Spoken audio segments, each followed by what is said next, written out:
मैं मुख्य आचार्य आर के सोनवानी आप सभी को जय मसीह की। जय मसीह की। आज की ऑनलाइन रविवारी आराधना शुरू हो रही है। आप लोग पूरी तैयारी के साथ बाइबल, गीत पुस्तक, पेन कॉपी लेकर आराधना के लिए बैठ जाइए। आज की आराधना परमेश्वर पिता, पुत्र प्रभु यीशु मसीह और पवित्र आत्मा के नाम से प्रारंभ करते हैं। आमीन। आमीन। आज की आराधना प्रारंभ करते हैं परमेश्वर की स्तुति गान से। इसके पहले हम एक छोटी प्रार्थना कर लेते हैं बहन श्रीमती ज्योति गंगावने के द्वारा। आप सभी को जय मसीह की। मेरा नाम श्रीमती ज्योति गंगावने है। प्रभु में आए मुझे 8 वर्ष हो चुके हैं। आइए हम दुआ में जाएंगे। प्रारंभिक प्रार्थना। महान सामर्थी अनुग्रहकारी दयालु पिता, बड़े ही धन्यवादी और आनंद के साथ आपके चरणों के समीप में आते पिता, आपको देह प्राण आत्मा से धन्यवाद धन्यवाद और धन्यवाद ही देते प्यारे प्रभु जी, जीवन के इस सफ़र के लिए कि आपने हमें सुरक्षित रखा पिता। धन्यवाद कि आपने बीते सप्ताह से लेकर अब तक हमारी सहायता, मदद और अगुवाई किया पिताजी। धन्यवाद पिता। हर प्रकार की महामारी से, हर प्रकार की घटना दुर्घटनाओं से बचाया, ये आपकी दया है मेरे खुदा। धन्यवाद प्रभु जी। प्रार्थना करते परमेश्वर पिता कि जितने बहन भाई प्रभु जी इस जूम मीटिंग के जरिए आपकी महिमा के लिए जुड़ते पिता, होने दीजिएगा प्यारे प्रभु जी कि परमेश्वर पिता गीतों का गाया जाना, वचन का पढ़ा जाना, संदेश का दिया जाना, सब आपको सुखदायक सुगंध के रूप में ग्रहण योग्य होने वाला हो सके पिता। परमेश्वर पिता, और जितने लोग नहीं जुड़ पाते पिता, वो सारे लोग जुड़ने वाले हो सके, ऐसी आपसे विनती है परमेश्वर पिता। कोई भी शैतानी शक्तियाँ कार्य ना करे प्यारे प्रभु जी। और परमेश्वर पिता, सारे लोग प्रभु जी आपकी महिमा के लिए एकत्रित होकर आपकी स्तुति करने पाए परमेश्वर पिता, और भी अपनी ज्ञान बुद्धि और समझ की आत्मा देकर हर एक को आप परिपूर्ण कीजिए पिता, और अपने पवित्र लहू में सभी को ढाँप कर रखिए प्रभु जी। ऐसे आपसे विनती है पिता। धन्यवाद देते कि आपने मेरी प्रार्थना को सुना और हाँ और आमीन में उत्तर दिया खुदा। धन्यवाद प्रभु जी। धन्यवाद के साथ आगे की आराधना को आपके पवित्र हाथों में सौंपते पिता, और जिन बातों को नहीं कह पाए उन सारी बातों को आपके हाथों में सौंपते हुए सारा का सारा महिमा, आदर, गौरव, सम्मान मसीह यीशु आपको देते हुए छोटी विनती उद्धार करता मात्र एक जीवित प्रभु यीशु मसीह के पवित्र और मीठे नाम से दुआ को मांगते हैं। आमीन। आइए हम सब परमेश्वर की महिमा के लिए गीत गा लेंगे। गीत का नंबर है स्तुति के गीत से 246, मन का दीप जला, जीवन दीप जला। जीवन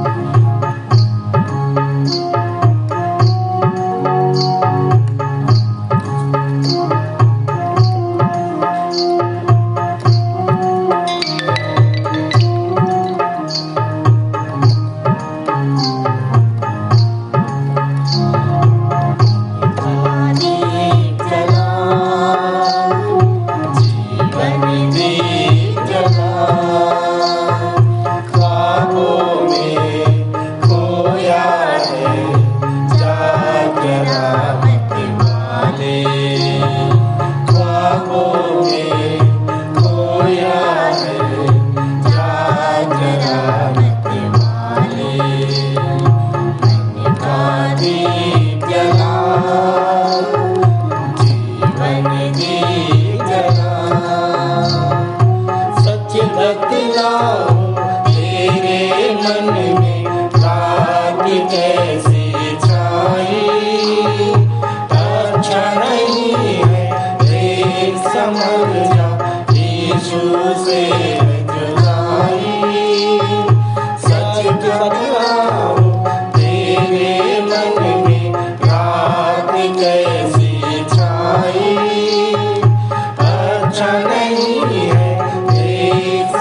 खोया है जागरण वाले। मन का दीप जलाओ, जीवन दीप जलाओ।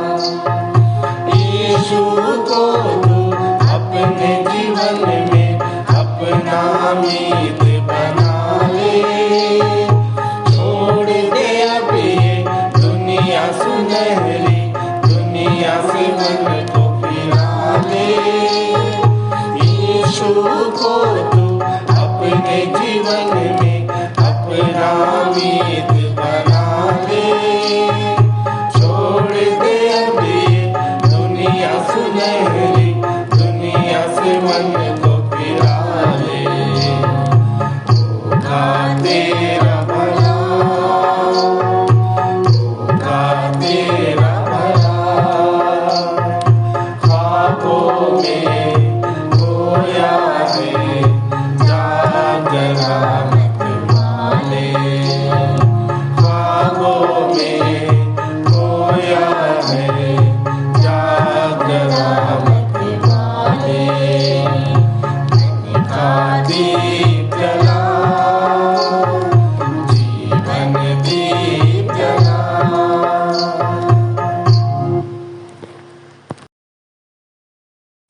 आइए प्रभु की महिमा में एक गीत और गा लेंगे, जो हमन गाना गावो से गीत क्रमांक 12।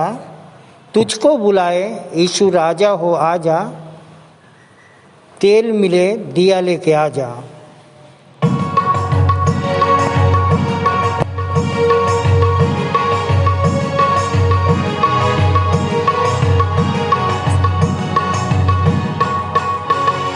तुझको बुलाए यीशु राजा हो आजा, तेल मिले दिया लेके आजा।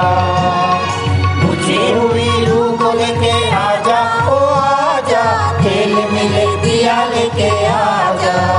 आजा रे आजा रे आजा रे आजा रे आजा रे आजा रे आजा रे आजा रे।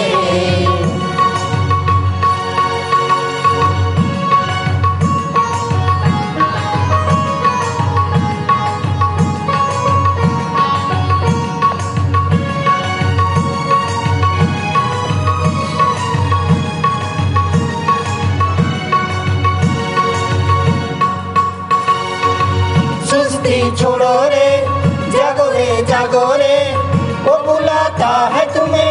आओ रे, कहीं मौका न जाए और तू पछताए। कर फिर द्वार को बंद, खड़ा तू खटखटाए क्या। अब समय है होश में तू आजा ओ आजा, तेल मिले दिया लेके आजा। मुझे हुई रूह को लेके आजा ओ आजा, तेल मिले दिया लेके आजा। आजा रे आजा रे आजा रे आजा रे।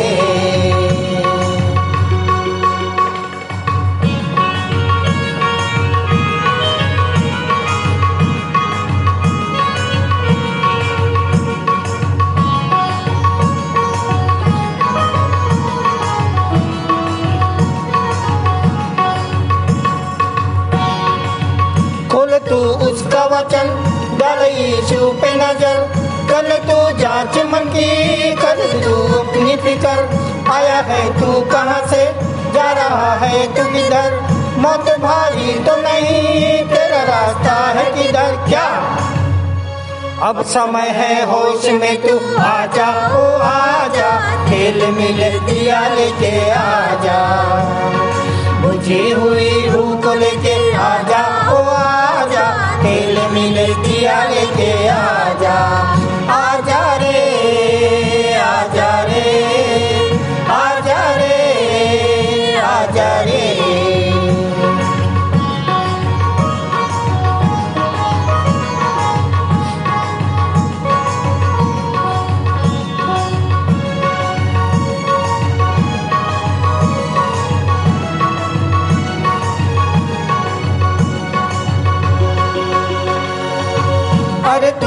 होश कर ले कि कहाँ जा रहा है, कल तू यीशु आ रहा है। कहीं देखेंगे उसे जिन्होंने उसको छेदा, वो बचाएगा उन्हें, कर जो आज तौबा। क्या अब समय है होश में तू आजा, ओ आजा, तेल मिले दिया लेके आजा, बुझी हुई रूह को लेके आजा, ओ आजा, तेल मिले दिया लेके आजा। आजा रे, आजा रे, आजा रे, आजा रे, आजा रे, आजा रे, आजा रे, आजा रे।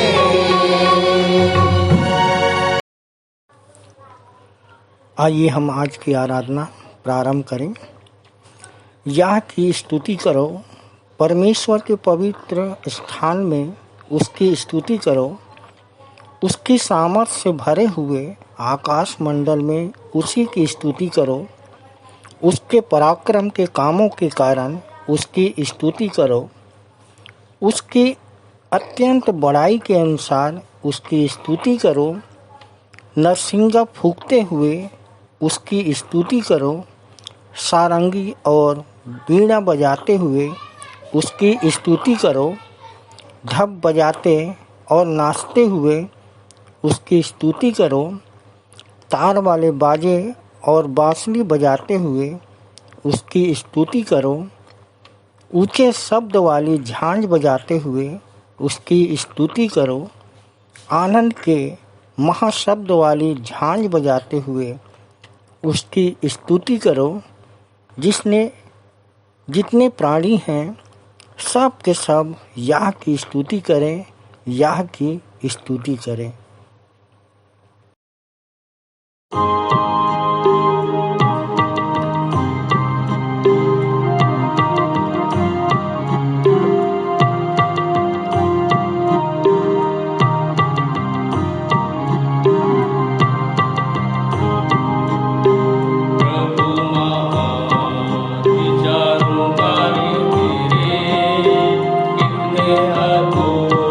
तूने बनाई, देखूं तारे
आइए हम उत्तरवादी की रीति से उत्तरवादी पाठ पढ़ने के लिए निकाल लेंगे। दूसरा तीमुथियुस 3 अध्याय उसको पूरा पढ़ लेंगे और पढ़ने में अगुवाई भाई करण गंगावने करेंगे और उत्तर देंगी श्रीमती प्रीति गंगावने। इनके साथ हम सब पढ़ लेंगे। आप सभी को जय मसीह की। मेरा नाम करण गंगावने है और प्रभु में आए 8 वर्ष हो चुके हैं। आइए हम उत्तरवादी का पाठ पढ़ लेंगे और पढ़ने के लिए हम निकाल लेंगे दूसरा तीमुथियुस की पत्री उसका 3 अध्याय 1 वचन से लेकर हम अंतिम वचन तक पढ़ लेंगे। पहला वचन मैं पढ़ूंगा और दूसरा वचन मिसेस प्रीति गंगावने पढ़ेंगी। पर यह स्मरण रख कि अंतिम दिनों में कठिन समय आएंगे, क्योंकि मनुष्य स्वार्थी, लोभी, डिंगमार, अभिमानी, निंदक, माता पिता की आज्ञा टालने वाले, कृतघ्न, अपवित्र, दया रहित, क्षमा रहित, दोष लगाने वाले, असंयमी, कठोर, भले के बैरी, विश्वासघाती, ठीक घमंडी और परमेश्वर के नहीं वरन सुख विलास ही के चाहने वाले होंगे। वे भक्ति का भेष तो धरेंगे पर उसकी शक्ति को न मानेंगे। ऐसों से परे रहना। इन्हीं में से वे लोग हैं जो घरों में दबे पांव घुस आते हैं और उन दुर्बल स्त्रियों को वश में कर लेते हैं जो पापों से दबी और हर प्रकार की अभिलाषाओं के वश में है, और हर सदा सीखती तो रहती है पर सत्य की पहचान तक कभी नहीं पहुँचती। जैसे यत्रेस और यम्ब्रेस ने मूसा का विरोध किया था, वैसे ही ये भी सत्य का विरोध करते हैं। ये ऐसे मनुष्य हैं जिनकी बुद्धि भ्रष्ट हो गई है और वे विश्वास के विषय में निकम्मे हैं। पर वे इससे आगे नहीं बढ़ सकते, क्योंकि जैसे उनकी अज्ञानता सब मनुष्यों पर प्रकट हो गई थी, वैसे ही इनकी भी हो जाएगी।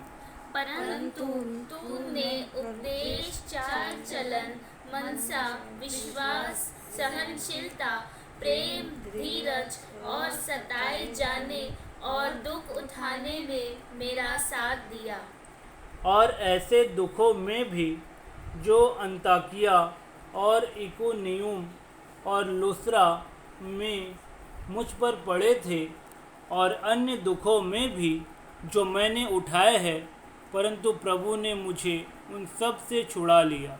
पर जितने मसीह यीशु में भक्ति के साथ जीवन बिताना चाहते हैं, वे सब सताए जाएंगे, परंतु दुष्ट और बहकाने वाले धोखा देते हुए और धोखा खाते हुए बिगड़ते चले जाएंगे। पर तू उन बातों पर जो तूने सीखी है और विश्वास किया है, यह जानकर दृढ़ बना रह कि तूने उन्हें किन लोगों में सिखा है। और बचपन से पवित्र शास्त्र तेरा जाना हुआ है, जो तुझे मसीह पर विश्वास करने से उद्धार प्राप्त करने के लिए बुद्धिमान बना सकता है। संपूर्ण पवित्र शास्त्र परमेश्वर की प्रेरणा से रचा गया है और उपदेश और समझाने और सुधारने और धर्म की शिक्षा के लिए लाभदायक है। अंतिम वचन हम एक साथ पढ़ लेंगे। ताकि परमेश्वर का जन सिद्ध बने और हर एक भले काम के लिए तत्पर हो जाए। परमेश्वर अपने वचन के पढ़े और सुने जाने पर हम में से प्रत्येक को आशीषित करे। जय मसीह की। आइए हम विश्वास वचन बोलें। मैं सर्वशक्तिमान पिता पर स्वर्ग और पृथ्वी के सृजनहार परमेश्वर पर विश्वास रखता हूँ। मैं उसके एकलौते पुत्र हमारे प्रभु यीशु मसीह पर, जो पवित्र आत्मा के सामर्थ के द्वारा कुमारी मरियम से जन्मा, जिसने पोंतियुस पिलातुस के राज्य में दुख उठाया, जो क्रूस पर टांगा गया और मारा गया, जो गाड़ा गया और अदृश्य लोक में पहुंचा, और तीसरे दिन मृतकों में से फिर जी उठा, जो स्वर्ग पर चला गया और सर्वशक्तिमान पिता परमेश्वर के दाहिने हाथ विराजमान है, और जीवितों और मृतकों का न्याय करने फिर आने वाला है। विश्वास रखता हूँ मैं पवित्र आत्मा पर, पवित्र सार्वभौमिक कलीसिया पर, संतों की संगति पर, देह के पुनरुत्थान पर, पापों की क्षमा पर और अनंत जीवन पर विश्वास रखता हूँ। आमीन। इस समय कलीसियाई पास्टोरल प्रार्थना में जाएंगे और प्रार्थना में अगुवाई हमारे रायपुर कलीसिया से सहायक आचार्य भाई सर्वेश श्रीवास्तव करेंगे। सभी को जय मसीह की।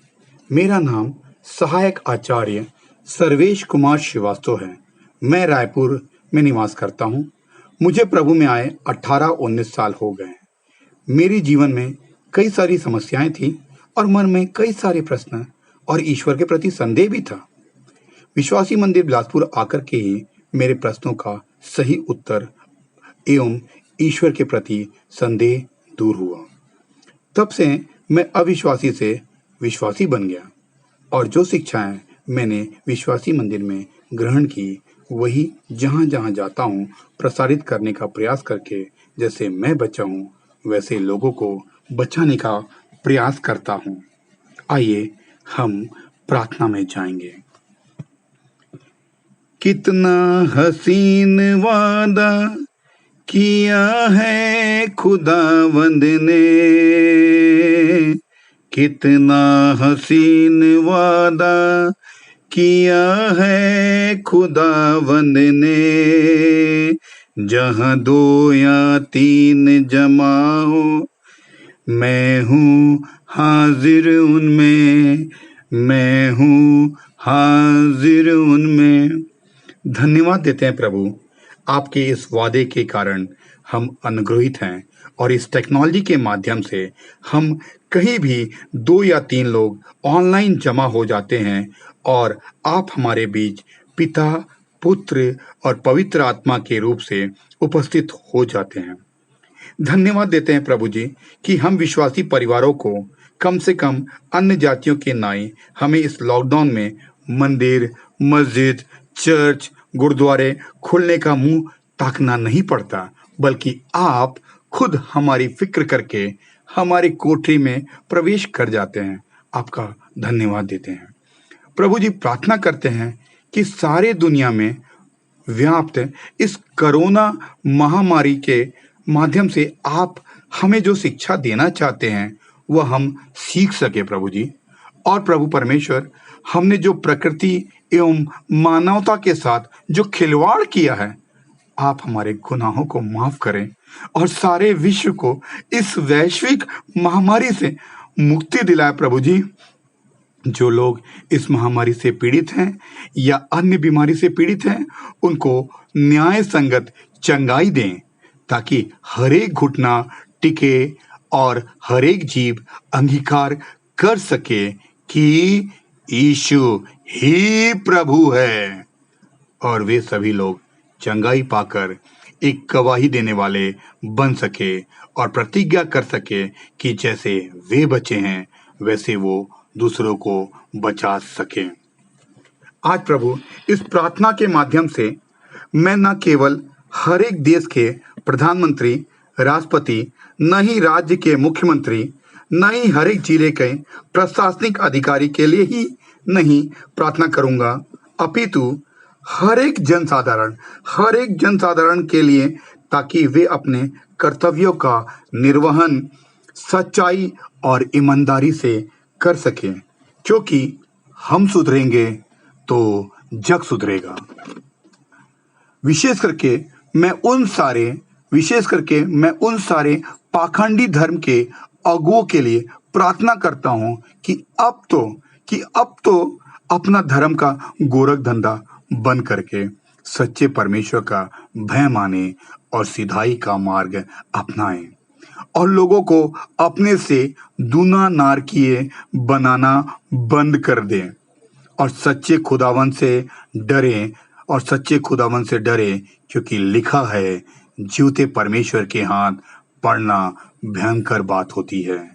प्रभु, प्रार्थना करते हैं अपने मंदिर के संचालक, संचालिकाओं एवं सभी आचार्य एवं सहायक आचार्य एवं सारे कार्यकारी सदस्यों, भाई बहनों के लिए, कि प्रभु उन्हें अपने दर्शन और प्रकाशन और मार्गदर्शन से भर दें, ताकि वे अपने अपने मंडली की अगुवाई परमेश्वर के डर और भय में करने पाएं और उन्हें निखालिस आत्मिक दूध और वचन की रोटी खिला सकें। अंत में प्रभु, मैं प्रार्थना, निवेदन, विनती करता हूं कि हम सभी को ज्ञान, समझ, बुद्धि की आत्मा दीजिए, ताकि हम अपने और अपने परिवार का जीवन यापन आपके डर और भय में होकर करने पाएं। और जो लोग इस प्रार्थना को सुन रहे हैं और जो लोग हमारे साथ इस आराधनालय में सम्मिलित हुए हैं, आप सबकी प्रार्थनाओं को सुनिए एवं उनके नैतिक मुरादों को पूरा कीजिए और हम सबको अपने आशीषों से अनुग्रहित कीजिए। अंत में देह प्राण आत्मा आपके स्वर सामर्थी हाथों में सौंपते हुए छोटी विनती प्रभु यीशु मसीह के नाम से मांगते हैं। आमीन और आमीन। ये समय है संदेश का और इस समय हम 2 संदेश सुन लेंगे। पहला संदेश हमारे भाई भोपाल से अभिषेक ब्राउन के द्वारा, जिनका विषय है, क्या कोई स्वर्ग पहुंचा है कर्म बिना? क्या कोई स्वर्ग पहुंचा है कर्म बिना? फिर क्यों लिखा है उनके विश्वास को धार्मिकता गिना? ये रोमियो 4 उसका 3 पर आधारित संदेश है और यूहन्ना 3:11 पर भी संदेश इसमें सम्मिलित है। दूसरा संदेश बहन अनीता सिंह के द्वारा, जिनका विषय है, कैसे रखें जीव को वश में, कैसे रखें जीव को वश में, जिंदगी गुजर जाती है इसी कश्मकश में। इनका संदेश याकूब 3:8 पर आधारित है। आइए हम अपने मनों को तैयार करें और संदेश सुनें। आप सभी को जय मसीह की। मेरा नाम अभिषेक ब्राउन है। मैं एक इंजीनियर हूँ, भोपाल में रहता हूँ। विश्वासी मंदिर से जुड़े हुए मुझे 20 साल हो गए हैं और यहाँ के संचालक श्री JS लाल का मैं दामाद हूँ। उनकी दूसरी बेटी मेरी पत्नी है। आज जो मुझे विषय दिया गया है बोलने के लिए, वो हमको मिलता है रोमियो 4 और उसके 3 पद में। मैं आपके सामने पढ़ूँगा रोमियो 4 1 से लेकर के 5 तक, जहाँ इस प्रकार से लिखा हुआ है, सो हम क्या कहें कि हमारे शारीरिक पिता इब्राहिम को क्या प्राप्त हुआ? क्योंकि यदि इब्राहिम कामों से धर्मी ठहराया जाता तो उसे घमंड करने की जगह होती, परंतु परमेश्वर के निकट नहीं। पवित्र शास्त्र क्या कहता है? यह है कि इब्राहिम ने परमेश्वर पर विश्वास किया और यह उसके लिए धार्मिकता गिना गया। काम करने वाले की मजदूरी देना दान है, परंतु दान नहीं परंतु हक समझा जाता है। परंतु जो काम नहीं करता वरन भक्तिहीन के धर्मी ठहराने वाले पर विश्वास करता है, उसका विश्वास उसके लिए धार्मिकता गिना जाता है। तो आज का जो मेरा टॉपिक बनता है इस वचन से वो ये है कि क्या कोई स्वर्ग पहुंचा है कर्म बिना? क्या कोई स्वर्ग पहुंचा है कर्म बिना? फिर क्यों लिखा है उसके विश्वास को धार्मिकता गिना? जिस घटना का यहाँ पर जिक्र किया जा रहा है वो हमें मिलती है पुराने नियम में उत्पत्ति की किताब में और उसके 15वें अध्याय की 6वीं आयत पे।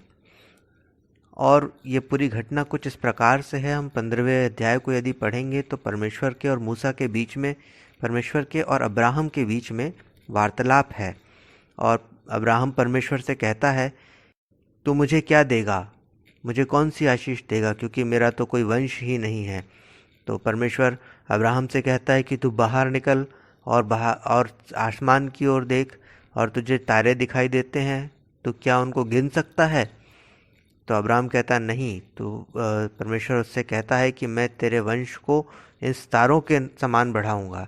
और जब ये बात परमेश्वर अब्राहम से कहता है तब अब्राहम की उम्र जो थी वो 75 साल की थी और उसकी पत्नी जो सारा थी उसकी उम्र 65 साल की थी। और आप जानते हैं कि इस उम्र में बच्चे होना कोई संभव नहीं होता है, लेकिन और इस समय तक उसके पास कोई बच्चे थे भी नहीं, मतलब सारा जो थी वो बांझ थी। तो अभी जब परमेश्वर ने उससे कहा कि मैं तुझे तेरे वंश को इन तारों के समान कर दूंगा, तो उस 75 साल की उम्र में भी उसने परमेश्वर की इस बात पर विश्वास किया और ये उसके लिए धार्मिकता गिना गया। और हम देखते हैं कि जब ये घटना हुई तो कोई व्यवस्था नहीं थी, लेकिन जब मूसा आया तो उसके द्वारा व्यवस्था इस दुनिया में आई और जो इज़राइली लोग थे उनको व्यवस्था मिली और वो व्यवस्था को मानने लगे। तो जो लोग व्यवस्था को मानते थे वो धर्मी कहलाते थे। और वैसे यदि हम आज की तारीख में देखें तो कौन लोग धर्मी कहलाते हैं? धर्मी वे लोग कहलाते हैं जो धर्म के काम करते हैं, है ना, जो पूजा पाठ करते हैं, मंदिरों में जाते हैं, चर्च में जाते हैं, गुरुद्वारों में जाते हैं, वो लोग धर्मी कहलाते हैं।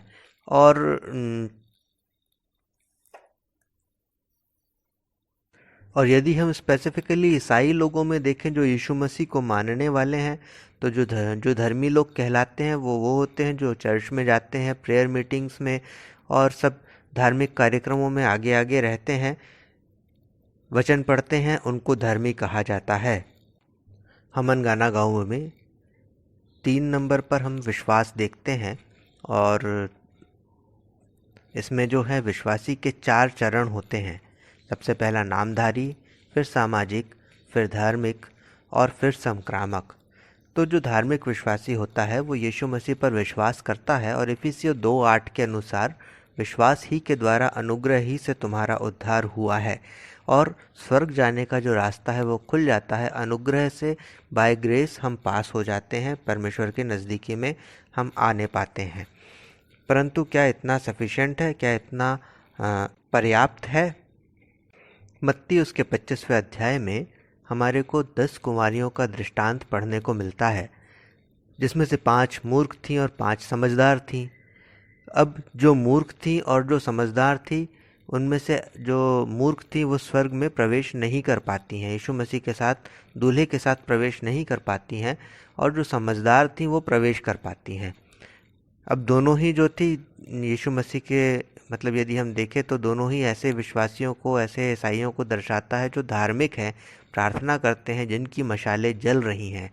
परंतु किसी के पास कुप्पी में तेल था तो वो समझदार कहलाया, और जिसके पास कुप्पी में तेल नहीं था तो वो मूर्ख कहलाया और वो यीशु मसीह के साथ प्रवेश नहीं कर पाया। तो जो हम धार्मिक लोग हैं उनकी मशालें तो जल रही हैं, वे यीशु मसीह से मिलना तो चाहते हैं, परंतु क्या उन्होंने अपनी कुप्पी में तेल रख लिया है? आइए हम इस बात को समझने का प्रयास करते हैं।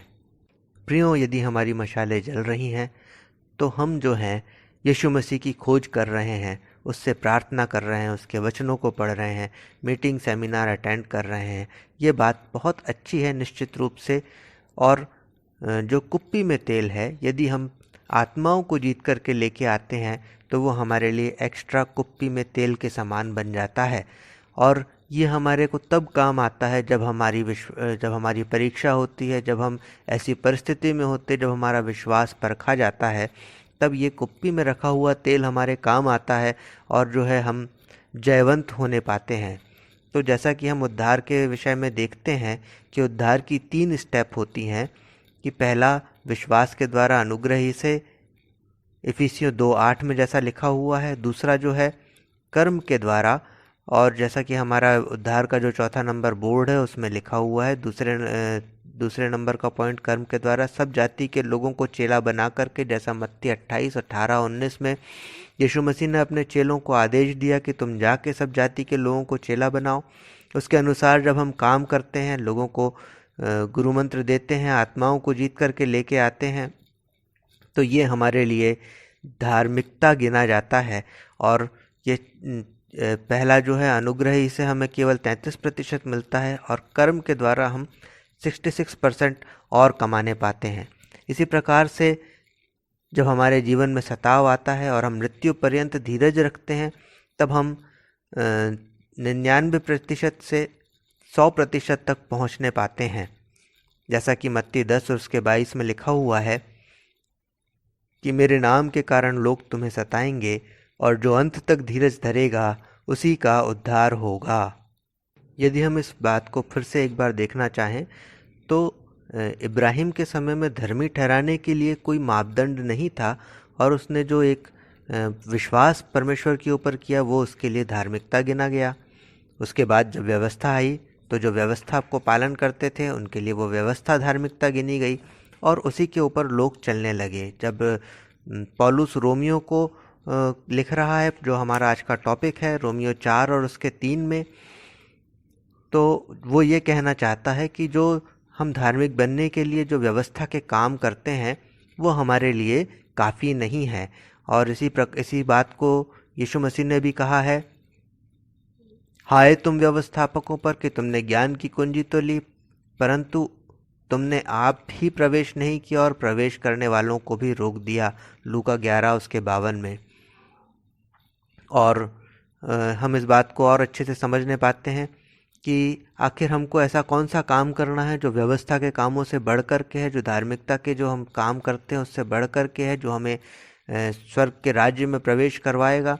तो यीशु मसीह से भी जब पूछा गया कि क्या तू ही है वो धार्मिक व्यक्ति जिसकी हमको उम्मीद है आने के लिए, तो उन्होंने मत्ती 11 उसके 15 में कहा कि जाओ और इस बात को समझो, इस बात को कह दो कि अंधे देखते हैं, लंगड़े चलते हैं और कंगालों को सुसमाचार सुनाया जाता है।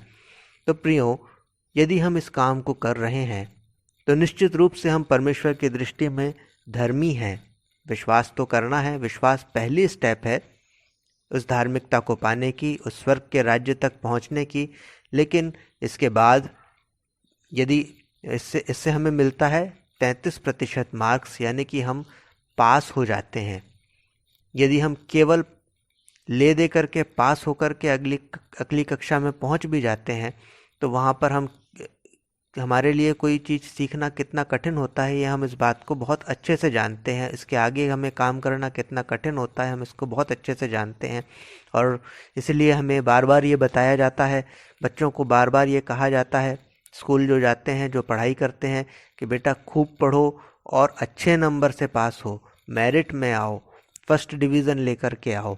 उनसे कभी ये नहीं कहा जाता बेटा बस इतना पढ़ो कि पास हो जाओ, है ना। तो हमें भी जो है इससे आगे बढ़ना है, केवल 33% के लिए नहीं, विश्वास तक सीमित नहीं रहना, परंतु हमें आगे बढ़ कर के काम करना है। गुरु मंत्र में भी हम इस बात को पढ़ने पाते हैं कि दान, बलि, तपस्या, कठिनाई, जोखिम, उपवास, जो गुरु मंत्र के पॉइंट नंबर 5 में लिखा हुआ है कि हमें स्वर्ग तक नहीं पहुंचाते हैं। तो ये जो हमारे धार्मिकता के काम हैं ये काम नहीं करते हैं। लेकिन फिर उसके बाद जो है हम यदि देखें तो 20 नंबर बोर्ड जो हमारा है विश्वासी मंदिर के आत्मिक विश्वविद्यालय का औचित्य, इसमें जो है हम देखने पाते हैं जो 36 नंबर पेज पर हमनगाना गाबोन में पाया जाता है, उसके तीसरे पैराग्राफ में लिखा हुआ है कि त्याग, तपस्या, साधना एवं संघर्ष द्वारा सिद्धि प्राप्ति का विश्वसनीय आत्मिक अध्ययन केंद्र है विश्वासी मंदिर। तो निश्चित रूप से हमें जो है व्यवस्था के कामों को और धार्मिकता के जो काम दुनिया में किए जाते हैं उससे आगे बढ़कर के आत्माओं को जीतना है और परमेश्वर के निकट हमें धर्मी बनना है। जब स्वर्ग जाने की बात आती है तो हम देखते हैं स्वर्ग की बात और दर्शनों की जब बात आती है तो बहुत ढेर सारे जो लोग हैं वो इन दर्शनों की चर्चाएं करते हैं और उनसे सीखते हैं और सिखाते हैं। मैं स्मरण करता हूँ 90 के दशक की बात है, इटारसी में मैं रहने वाला हूँ और वहाँ पर एक प्रचारक आए और उन्होंने जो है प्रकाशित वाक्य से बहुत कुछ सिखाना और समझाना शुरू किया और बहुत ढेर सारे जो ईसाई लोग थे इंक्लूडिंग जिसमें मेरे माँ बाप भी शामिल थे, वो उन मीटिंग्स में जाया करते थे, उनकी सुना करते थे और काफ़ी समय तक वो मीटिंग्स चलती रहीं। परंतु फिर कुछ दिनों के बाद उन्होंने जो है यीशु मसीह के दूसरे आगमन की भविष्यवाणी कर दी और उन्होंने कहा कि जो घटनाएं चल रही हैं और जो दिख रहा है, जैसा हम समझ पाते हैं कि यीशु मसीह का आना निकट है और एक तारीख उन्होंने बता दी कि इस तारीख को यीशु मसीह आएंगे। वो तारीख आई प्रियों और निकल भी गई और यीशु मसीह तो नहीं आए। तो ये एक बड़ी दुविधा का विषय हो जाता है हमारे सामने कि कोई व्यक्ति जब हमें परमेश्वर के बारे में बता रहा है, बाइबल से बता रहा है, तो हम उसको और ऐसी बात को बता रहा है जिसको कि हम बहुत ज़्यादा कन्फर्म नहीं कर सकते, तो हम उसको सही माने या गलत माने। और क्या जो बता रहा है वो स्वयं भी उन दर्शनों को समझ भी पा रहा है या नहीं समझ पा रहा है या अपने मन से कुछ भी बोल रहा है, हम इस बात को बहुत ज़्यादा समझ पाना संभव नहीं होता है। इसलिए यीशु मसीह ने कहा कि ज्ञान अपने कामों से सत्य ठहरता है, इसलिए हमें कामों को देखने की ज़रूरत है, कामों को करने की ज़रूरत है ताकि हमारा ज्ञान और हमारा आचरण सत्य ठहर सके, परमेश्वर के निकट ग्रहण योग्य हो सके। और मैं स्मरण करता हूँ कि मैं भी बहुत ज़्यादा दुविधा में रहा करता था, अंतर्द्वंद में रहा करता था। जिस तरीके से रोमियो और उसके 7वें अध्याय में और उसके 18वीं आयत में पौलुस कहता है कि जिस भले काम को मैं करना चाहता हूँ वो मुझसे हो नहीं पाते और जिस बुराई को नहीं करना चाहता उसी को किया करता हूँ। तो ये अंतर्द्वंद मेरे अंदर चलता था। परंतु जब मैं विश्वासी मंदिर आया और मैंने यहाँ पर आकर के प्रचार करते हुए आत्माओं को जीतते हुए देखा, सीखा और उस काम को मैंने करना शुरू किया, तो मेरे अंदर से वो अंतर्द्वंद ख़त्म हुआ। परमेश्वर के दर्शन, परमेश्वर के जो प्रकाशन थे वो मैं समझ पाया और अपने अंदर मैंने शांति को पाया। और जिस बात को यीशु मसीह ने कहा कि स्वर्ग का राज्य तुम्हारे बीच में है, उस बात को मैंने भी अनुभव किया। और जैसा कि यहाँ पर लिखा हुआ है कि क्या कोई पहुँचा है, क्या कोई स्वर्ग पहुँचा है, जो जैसा कि आज का मेरा टॉपिक है कि क्या कोई स्वर्ग पहुँचा है कर्म बिना। तो प्रियों, ये बात सच है कि जब मैंने प्रचार किया तभी मैंने उस शांति को महसूस किया। तो फिर ऐसा क्यों लिखा है कि उसके विश्वास को धार्मिकता गिना? तो ये विश्वास जो है, जब कोई व्यवस्था नहीं थी तो विश्वास ही धार्मिकता का पैमाना था और आज भी है। ये विश्वास जो है उद्धार की, स्वर्ग जाने की पहली सीढ़ी है, पर ये आखिरी सीढ़ी नहीं है। इसके आगे हमें और बहुत चलना है। तो परमेश्वर इन वचनों को समझने की हमें बुद्धि समझ दे। बस इतना कहकर मैं अपनी वाणी को विश्राम दूंगा। आप सभी को जय मसीह की। हम अपने भाई अभिषेक ब्राउन के लिए बहुत बहुत धन्यवाद देते हैं, जो भोपाल से हैं और उन्होंने अपने विषय को बहुत ही सुंदर ढंग से यूहन्ना 3:11-12 की परिधि में हमारे सामने में संदेश रखें। बहुत ही अच्छा संदेश उनका था। तालियां।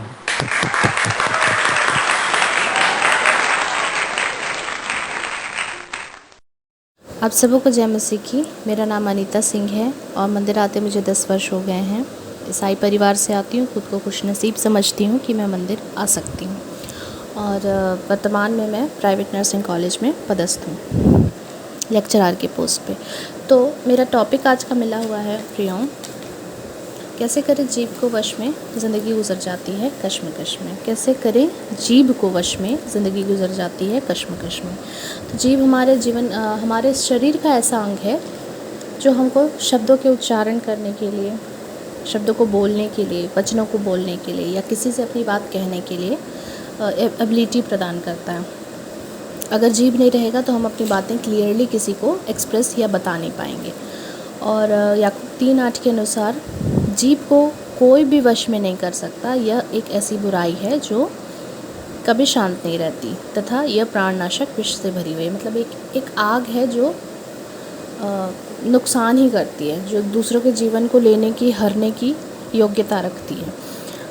आप संसार की हर एक चीज़ों पे कंट्रोल कर सकते हो, नियंत्रण कर सकते हो। मत्ती 3 अध्याय 3 पद और 7वें पद में अगर आप देखते हैं तो जीव जंतु, पशु, हर एक चीज़ जो पृथ्वी पर मौजूद है उस पर आप कंट्रोल कर सकते हो, नियंत्रण कर सकते हो, लेकिन जीभ पर नहीं। ऐसा क्यों? क्योंकि जो शब्द आप बोलते हैं, भले शब्दों का बोलना हमारे जीभ से होता है, लेकिन जो उसका उसकी शुरुआत या उसका उद्गम है ना, वो हमारे मन से होता है। तो मत्ती 12:34 के अनुसार जो हमारे मन में भरा है वही हमारे मुंह पर आता है। और 35वें पद में अगर आप देखते हैं, मत्ती के 35वें पद में, 12 अध्याय के 35वें पद में, उसमें साफ साफ लिखा हुआ है, भला मनुष्य मन के भले भंडार से भली बातें निकालेगा और बुरा मनुष्य मन के बुरे भंडार से बुरी बातें निकालेगा। तो इसलिए ज़रूरी है कि हम अपने मन की चौकसी करें।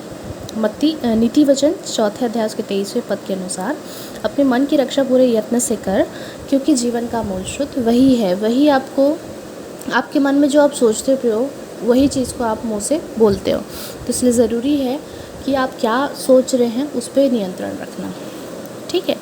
शब्द जो होते हैं बहुत पावरफुल होते हैं, इससे पूरी दुनिया बनी है।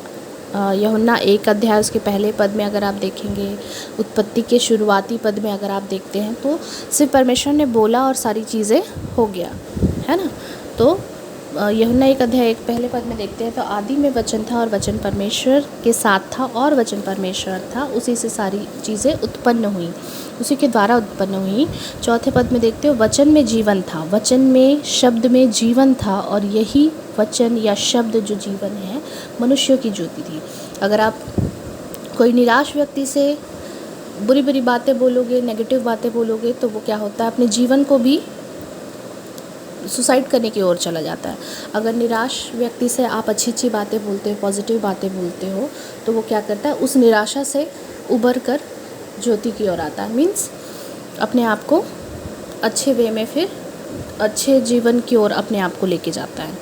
तो वर्ड जो होते हैं डिस्ट्रक्टिव भी होते हैं और कंस्ट्रक्टिव भी होते हैं। हमको बना भी सकते हैं शब्द और हमको ख़त्म भी कर सकते हैं, इतनी शक्ति होती है वर्ड्स में। तो नेक्स्ट अगर नीति वचन 15:1 देखेंगे तो कोमल उत्तर क्रोध को शांत करता है और कटु वचन क्रोध को भड़का देता है। मत्ती 15 में देखेंगे 4 अध्याय में 4 पद में, तो कोई भी जीव जो मधुर वाणी बोलती है वो क्या करती है, जीवन का वृक्ष होती है। और कोई भी जीव जो कटु बातें बोलती है, टेढ़ी बातें बोलती है, वो आत्मा तक को कुचल देती है। तो शब्दों का उच्चारण, शब्दों का प्रयोग बहुत ही ध्यान से हमको करना चाहिए कि क्योंकि हम शब्द के द्वारा किसी का जीवन भी ले सकते हैं और किसी को मृत्यु भी दे सकते हैं। तो सारी चीज़ें तो हम कंट्रोल कर सकते हैं, पर जीभ को कंट्रोल कैसे करें। जीभ से ही हम क्या करते हैं, बहुत सारे दैनिक जीवन में अपन क्या करते हैं, नुकसान झेलते हैं ना, क्योंकि हमको बात करना ही नहीं आता है।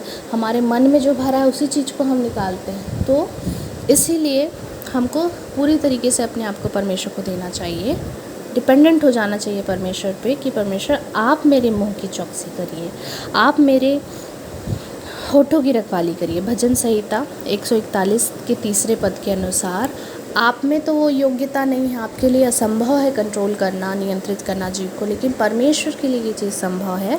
अगर आप परमेश्वर से रिक्वेस्ट करेंगे, परमेश्वर से प्रार्थना करेंगे कि आप मेरे मुंह पर पहरा दीजिए, तो आपके ज़बान से कभी ऐसी शब्द नहीं निकलेगी जो दूसरों को नुकसान पहुंचाए या जो दूसरों के जीवन को लेने की योग्यता रख सकती है ना। तो इसलिए अपने आप को परमेश्वर को सौंपे, क्योंकि परमेश्वर के लिए कुछ भी चीज़ असंभव नहीं। मनुष्य के लिए तो असंभव है, परंतु परमेश्वर के लिए कोई भी चीज़ असंभव नहीं है। वो एक होप की तरह है हमारे लिए कि जीवन के किसी भी क्षण में रहें, किसी भी परिस्थिति, कैसी भी परिस्थिति में रहें, परमेश्वर हमारे साथ हमेशा रहता है। तो अगर आप जीव को कंट्रोल नहीं कर पाते हैं तो परमेश्वर वहाँ पे भी आपके साथ है। वहाँ पे भी वो तभी आपके लिए काम करेगा जब आप उनको अपने मन में आमंत्रित करेंगे, अपने आप को उनको सौंपेंगे। तभी आपके जीवन से क्या होगा, पॉजिटिव बातें या फिर जीवन भरी बातें आपके शब्दों से, आपके मुंह के द्वारा निकलेगी। अगर आप परमेश्वर को अपने जीवन में नहीं रखेंगे तो आप विष ही निकालेंगे। जीवन को ख़त्म करने की योग्यता रखता है। तो परमेश्वर को अपना सर्वे सर्वा जानकर अपने आप को, अपने मन को सौंपें ताकि वो आपके मुंह की चौकसी कर सके। परमेश्वर पिता और मंदिर के संचालक और हर एक जन को मैं धन्यवाद देती हूँ जिन्होंने मुझे ये मौका दिया कि मैं बोल सकूँ। अपने एक्सपीरियंस से जितना मैंने बोला है, आई होप आप लोग समझ पाएंगे। कोई गलती हो गई होगी तो मुझे माफ़ करिएगा। थैंक यू सो मच और जय मसीह की। सुंदर संदेश के लिए बहन अनीता सिंह को प्रभु बहुतायत की आशीष दे, जो अपने संदेश को सुंदर ढंग से हमारे बीच में रखी। तालियां।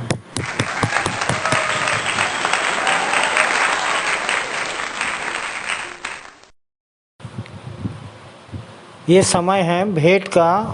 हम अपनी अपनी भेंटों को परमेश्वर के निकट लाएंगे, अर्पित करेंगे। और इस समय हम एक गीत गा लेंगे। स्तुति के गीत से 86 नंबर, यीशु तुझको सब मैं देता। तत्पश्चात भेंट की प्रार्थना में अगुवाई करेंगी श्रीमती पुष्पा खेर।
सबको जय मसीह की। मेरा नाम पुष्पा खेर है।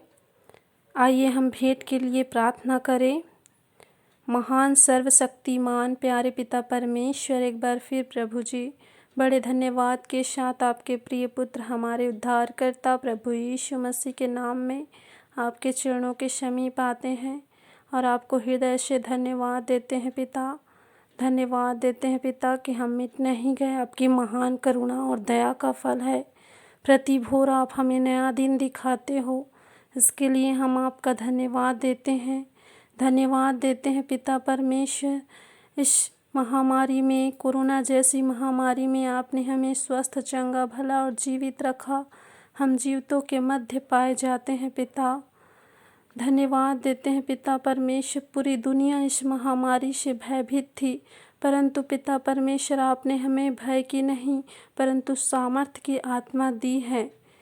धन्यवाद देते हैं पिता परमेश्वर, आपने हमारे जीवन में उत्तम से उत्तम आशीषें दी हैं।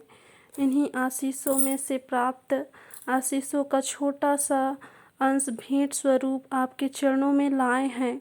इसे बड़ी दया से ग्रहण कर लीजिए और ऐसा हो सके कि ये आपके महिमा के कार्यों में खर्च किया जा सके, और जो अंश हमने अपने पास रखा है उसे भी खर्च करने की सद्बुद्धि दीजिए। जिन हाथों ने ये भेंट चढ़ाई है उनके आय के स्रोतों, बाल बच्चों और योजनाओं में आपकी विशेष आशीष हो। जिन्होंने विशेष भेंट चढ़ाई है उनके जीवन में ये स्वर्ण अवसर बार बार आ सके। हम मौद्रिक मानसिकता के ना बने पर अपने आप को जीवित, पवित्र और भावता हुआ बलिदान चढ़ाने वाले भी हो सके। शेष आराधना को आपके पवित्र हाथों में सौंपते हुए छोटी विनती को प्रभु यीशु मसीह के नाम से मांगते हैं, आमीन। मैं मुख्य आचार्य R.K. सोनवानी आप लोगों को सूचना से अवगत करा दूं। लॉकडाउन के कारण से हमारी आराधना ऑनलाइन व्हाट्सएप पर ही इसी तरह चलती रहेगी, जिसका समय है प्रति रविवार प्रातः 10 बजे से दोपहर 12:30 बजे तक। अगले सप्ताह 20/6/2021 के लिए सूचना से अवगत करा दूं। आरंभ की प्रार्थना कुमारी मानसी सूर्यवंशी के द्वारा।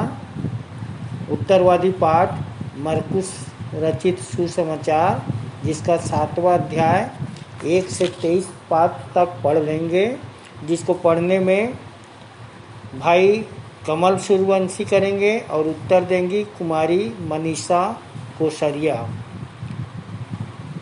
कलिसियाई पास्टोरल प्रार्थना में अगुवाई करेंगे सहायक आचार्य पूनम साहू। और इस समय 2 संदेश होंगे। पहला संदेश आचार्य श्रीमती रूबी सिंह के द्वारा, जिनका विषय है जो सह लेते हैं पल भर का हल्का सा क्लेश। जो सह लेते हैं पल भर का हल्का सा क्लेश, उनके लिए है स्वर्ग में स्थान विशेष। ये अपना संदेश 2 कुरिन्थी 4 अध्याय उसके 17 पद से ले सकते हैं। दूसरा संदेश है सहायक आचार्य भाई सर्वेश श्रीवास्तव के द्वारा, जिनका विषय है यूहन्ना 3:11-12। भेंट की प्रार्थना में अगुवाई करेंगे भाई अजीत कुमार कस्तूरिया। और मुख्य संदेश अपने संचालक जी से हम सुन लेंगे। अंतिम प्रार्थना सहायक आचार्य भाई संतोष सोनवानी के द्वारा और हमारी सह संचालिका डॉक्टर अल्पना राम की आशीष से सभा का समापन करेंगे। धन्यवाद। एक विशेष सूचना, मंदिर प्रांगण में बैठने हेतु 3 सेट का कार्य, जिसकी लागत लगभग 5 लाख है, प्रारंभ कर दिया गया है। अतः आपसे इस कार्य की सफलता हेतु प्रार्थना एवं सहयोग की अपेक्षा है। धन्यवाद। और अंत में सुनने जा रहे हैं अपने संचालक जी से मंदिर के क्रियाकलापों की जानकारी एवं सूचनाएं, प्रगति एवं भविष्य की योजनाएं, साथ ही उत्तरवादी पाठ पर टिप्पणी। सबको जय मसीह की। परमेश्वर पिता का बहुत बहुत धन्यवाद हो कि उसकी दया अनुग्रह से हम सब सुरक्षित पाए जाते हैं और उसकी स्तुति महिमा हम कर सकते हैं। प्रियो, विगत सप्ताह दिनांक 6/6/21 को हमारा पहला संदेश भाई आशीष जलाल ने दिया था, सह संचालक श्री आशीष जलाल, और उनका विषय था कष्टों में जैसा होगा रिएक्शन वैसा ही मिलेगा प्रमोशन। बहुत ही शानदार और छोटा वचन था भाई का, 12 मिनट का, और उन्होंने अय्यूब 1:20-21 से अपना संदेश दिया था। मैं अपनी माँ के पेट से नंगा आया हूँ, नंगा निकल जाऊँगा।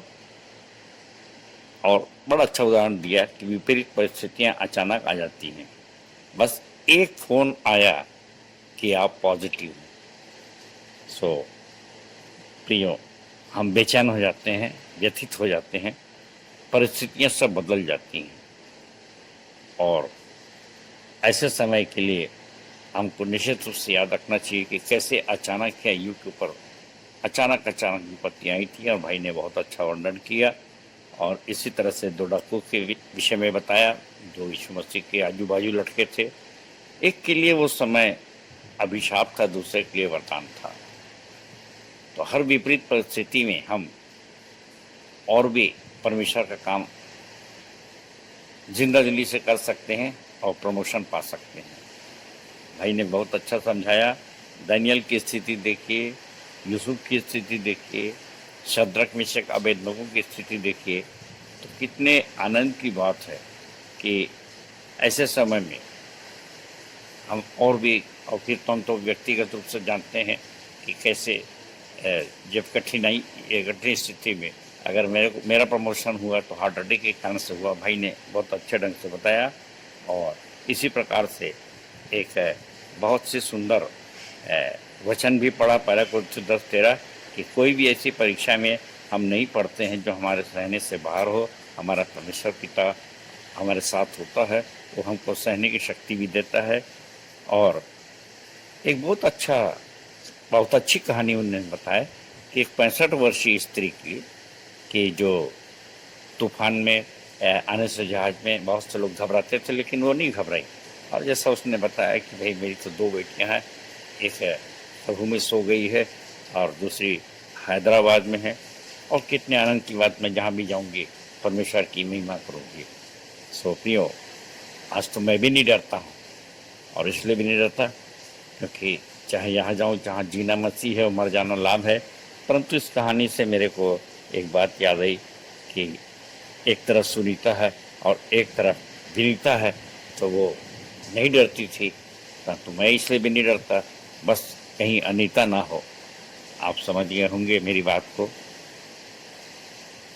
और ये एक छोटा जोक है, जो नहीं समझा वो पूछ भी सकते हैं, क्योंकि जैसी मैं अपने बारे में बता देता हूँ, लेकिन सर्वेश श्रीवास्तव, हमारे भाई प्रशांत दास और हमारे भाई आशीष, लोग बहुत ढेर सारे आशीष हमारे बीच में हैं। तो ये सब ऐसे लोग हैं, भाई संतोष, बहुत से लोग नहीं बताते हैं।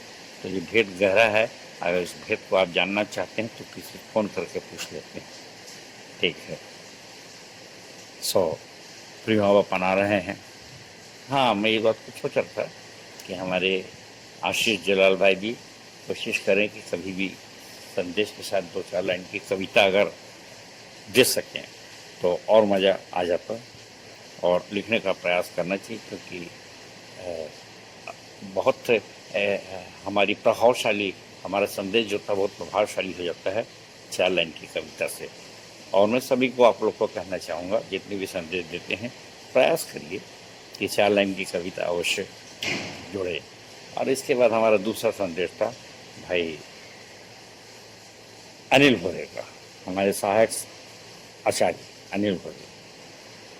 6 मिनट का इन्होंने बोला और मैं सोचता था कि बहुत दिन से कि पता नहीं ये बोल पाएंगे भी या नहीं बोल पाएंगे, मेरे को तो डाउट था।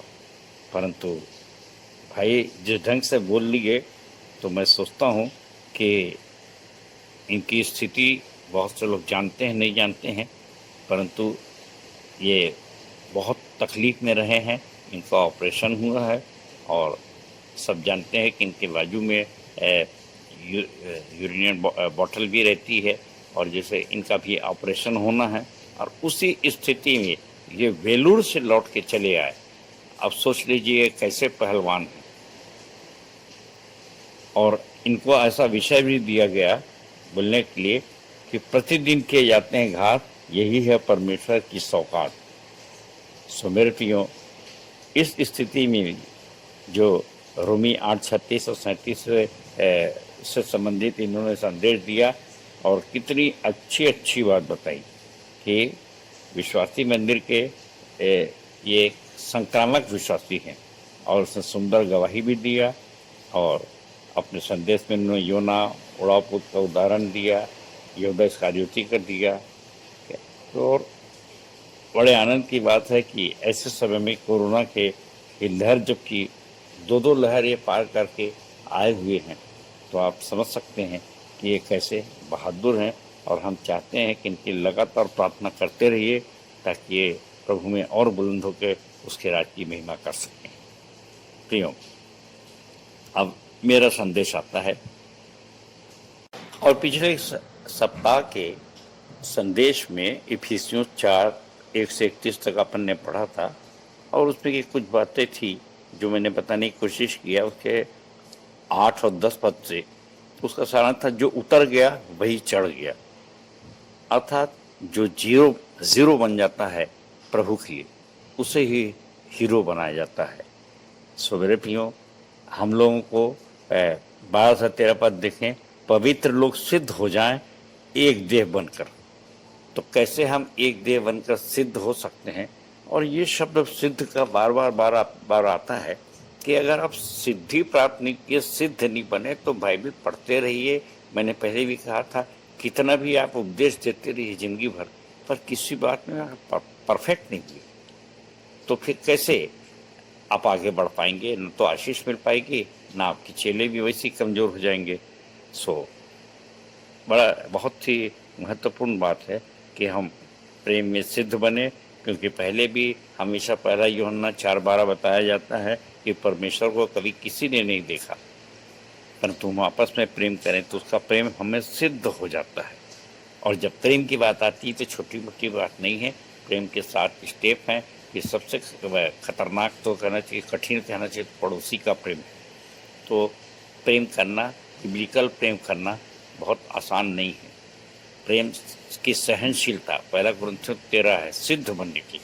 सब कुछ सह लेता है, सबकी प्रतीति करता है, झुंझुलाता नहीं, बुरा नहीं मानता। बड़े ढेर सारी क्वालिटी विशेषताएं हैं, परंतु हम तो बहुत डिस्टर्ब हो जाते हैं, क्रोधित हो जाते हैं, सबके प्रति कहाँ करते। तो ऐसे बहुत सारे गुण हमारे में नहीं होने से और पड़ोसी से प्रेम करने के लिए हम सवारी से नहीं उतर पाते। और अभी मैंने कहा सिद्ध बनने के लिए जो उतर गया वो चढ़ गया। तो ये 8वां 10वां पद, ये सारी बातें हैं पौलुस ने भी समझाया था, यीशु मसीह ने उदाहरण देके समझाया। परंतु प्रैक्टिकल में, व्यवहार में जो लाभ पाते हैं वो सिद्धि प्राप्त कर लेते हैं। और इसी का उदाहरण मैंने यहाँ पर बताने की कोशिश किया है। और 14वां पद था जो कि उपदेश के हर बयार में उछाले जाते हैं, इसीलिए कि उछाले ना जाएं। विशेषकर हमने बोर्ड बनाया ताकि सारी चीज़ें सुनिश्चित कर लिया जाए, नहीं तो बाद में पता चला हमने यहाँ सुना वहाँ सुना और ये सब गड़बड़ होता रहता है। सो बिल्कुल सावधान रहें, ये बताने की कोशिश की गई थी। और मैं चाहता हूँ कि अब आज का उत्तरवादी पाठ देखें जो कि है, आपने पढ़ा है दूसरा तीमुथियुस 3:1-17 पद। मेरे प्रियो, पौलुस की चिट्ठी है और अपने प्रिय चेले के लिए, तीमुथियुस के लिए, और उसने कहा है कि तेरे जैसा विश्वासी हो, तेरे जैसा और मेरे पास दूसरा है भी नहीं। कितने आनंद की बात है कि वो अपने प्रियों की चिट्ठी लिखता है और उसमें का एक पार्ट आज हमारे हाथ में है, हम उसमें मनन करने जा रहे हैं। अब यहाँ पर पौलुस तीमुथियुस को सिखाना चाहता है कुछ सभ्यता की बातें, संस्कार की बातें, और खुद भी सीख लिया और दूसरों को सिखा। बड़ों का आदर करना, उनके सामने क्रोधित नहीं होना, नम्रता बनाए रखना, संदेश देने का तरीका, ये सब हम लोग भी यहाँ पर अपने प्रियों को सिखाते हैं। और जब मैंने कहा कि विश्वासी मंदिर का मंच, पुलपिट, एक विश्वविद्यालय है और हम लोग ने कोशिश किया कि कैसे बोला जाए, समय के अंदर अपना वचन ख़त्म किया जाए, और इस प्रकार की जो शुरू में आते थे भाई ऐसे खड़े, और ख़ासकर हमारे यहाँ हमारे बीच में बहुत से अन्य नए विश्वासी आते हैं, और इसलिए इन सब चीज़ों को यहाँ तक कि बात करना भी, जब कलीसिया में बैठते हैं तो कैसे बात करें, फुसफुसा के बात करें, ज़ोर से बात ना करें, हल्ला ना करें। और आप देखते हैं कि बहुत ढेर सारे लोग आते हैं, हर बार हमको हर बात पे सतर्क रहना पड़ता है। कपड़े ऐसे पहने, और माताएं बच्चे लेकर आती हैं तो कैसे फीड करें, बहुत नाना प्रकार की समस्या आती है, और सब चीज़ यहाँ पे सिखाई जाती है। और इसी संबंध में कि कौन उसको मानता है, कौन नहीं मानता है, यहाँ पर समझाने की कोशिश कर रहा है। और पौलुस लिखता है, मैं आपके सामने पढ़ रहा हूँ 1 से 5 तक। पर यह जान रख कि अंतिम दिनों में कठिन समय आएंगे, क्योंकि मनुष्य अपस्वार्थी, लोभी, डींगमार, अभिमानी, निंदक, माता पिता की आज्ञा टालने वाले, कृतज्ञ, अपवित्र, माया रहित, क्षमा रहित, दोष लगाने वाले, असंयमी, कठोर, भले के बैरी, विश्वासघाती, ढीठ, घमंडी और परमेश्वर की नहीं वरन सुख विलास ही के मानने चाहने वाले होंगे। वे भक्ति का भेष तो धरेंगे, पर उसकी शक्ति को न मानेंगे। ऐसों से परे रहना, ऐसों से परे रहना, दूर रहना। सो प्रियो, हम लोग जो मसीह परिवार के लोग हैं, हमारे माता पिता ने बचपन से हमको ये सब बातें सिखाई हैं, शिक्षित थे, मसीही आचरण सिखाया है। कभी शादी ब्याह में जाते थे, खाना खाने बैठते थे, कभी कोई चीज़ मांगने की भी छूट हमको नहीं थी। ए भैया ज़रा और करी दे देना, या ज़रा ये ला देना, ऐसा नहीं। जो कुछ दे रहे हैं उसको ग्रहण करो। आप मेहमान हैं, जो दे रहा है खाने को, कम दे रहा है, ज़्यादा दे रहा है, सब कुछ ग्रहण करो। अगर हम बोल दिए तो हमको पिटाई पड़ती थी और कहा जाता है तुम इतने असभ्य कैसे क्यों बन रहे हो, इतने जंगली क्यों हो गए। तो ये सब चीज़ें संस्कार की बातें होती हैं, जिससे उसने अपने बच्चे की तरह तीमुथियुस को सिखाया, और फिर आगे से तीमुथियुस को कह रहा है जो कुछ शिक्षा तुम पाए हो उसको सीखना। परंतु इसके विपरीत बहुत से लोग होते हैं कि इन बातों को नहीं मानते, जैसे बोलते हैं अभी पढ़ा गया भक्ति का भेष तो धरते हैं, पर उसकी शक्ति को नहीं मानेंगे और न ही किसी शिक्षा को मानेंगे। सो मेरे प्रियो, 6वें में लिखाया है, 6वें पद में, इन्हीं में से कुछ लोग हैं जो घरों में दबे पांव घुस आते हैं और उन छिछोरी स्त्रियों को वश में कर लेते हैं, जो पापों से दबी और हर प्रकार की अभिलाषाओं के वश में हैं, और सदा सीखती तो रहती हैं, पर सत्य की पहचान तक कभी नहीं पहुंचती। मेरे प्रियो, यहाँ पर नए ट्रांसलेशन में लिखा है छिछोरी की जगह दुर्बल स्त्रियाँ। और आज जब बहुत पहले भी चर्चा हुई थी कि आज स्त्रियों को क्या कहा है, ये स्त्रियों का मतलब सिर्फ स्त्री से नहीं है, परंतु आज के परिवेश में हम ये देखते हैं स्त्री और पुरुष बहुत से ऐसे होते हैं और सत्य को खोजते रहते हैं, कैसे पकड़े। और छिछोरी एक शब्द है जिससे हम लोग ने बचपन में सीखा था, और देखते हैं घरों में छुछुंदर होते हैं जो यहाँ से वहाँ, वहाँ से वहाँ, वहाँ से वहाँ भागते रहते हैं, कुछ खोजते रहते हैं, जिसको छत्तीसगढ़ी शब्द में बोलते हैं छुछुआते रहते हैं। सो कब तक हम सत्य को खोजते रहेंगे, कब हम कन्फर्म होंगे, कब हम पक्की तरीके से सिद्ध होकर उसके आगे बढ़ेंगे। क्योंकि यीशु मसीह ने कहा तुम सत्य को जानोगे और सत्य तुम्हें आज़ाद करेगा। और एक समय है जब हम देखते हैं, समझते हैं आँखों से, और इसीलिए हम लोग जो अपने संदेश की परिधि क्यों बोले कि आप सत्य को देख लीजिए और फिर आप बड़े दावे के साथ उसको किसी के सामने रखें कि ऐसा हो नहीं सकता कि हमने जो देखा सुना है उसे न कहें। प्रचारक बनाने की जरूरत नहीं है, आप उनको दिखा दीजिए, वो खुद ही प्रचार करेंगे। सो